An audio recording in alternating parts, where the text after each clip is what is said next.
2013 Jeep Wrangler Rubicon has been an excellent build platform. Fit with a set of 37-inch tall Nitto ridge grapplers, a 2.5-inch JKS suspension kit, and 513 gears, we have no complaints about the performance or ride quality. One area it does fall a little short though is the factory braking. So we did something about it. We called up Dynatrac and got one of their big brake kits. This is an easy, down and dirty, bolt-on kit that you can do in your driveway, and it replaces 4 rotors, comes with caliper brackets, and new pads.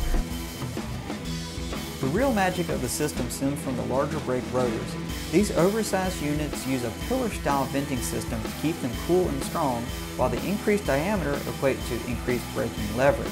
To accommodate the larger rotors, Dynatrac includes larger caliper brackets and brake pads that are fit with a premium friction material. Out back is very similar to the front, with the biggest difference being you're going to need to remove this lower bolt for the sway bar in the back. Beyond that, you have 2 bolts for the caliper bracket and 2 bolts for the caliper. That's it, just got to get to work.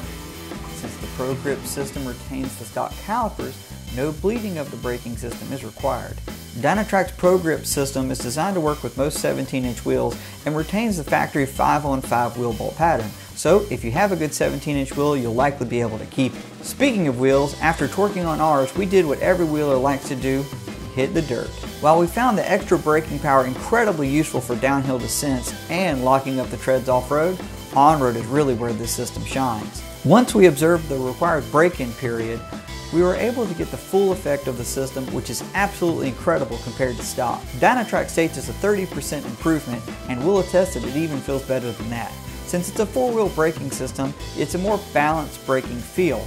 Thus, you don't have as much nose diving when you jam on the brakes. It still is able to work with our stock ABS system, and we haven't had a single problem slowing down these 37-inch tall ridge grapplers. Overall, for a little over $1,000, it's hard to argue with how effective this braking system is. To find out more details about the kit and to read our full review, be sure to visit us at drivingline.com.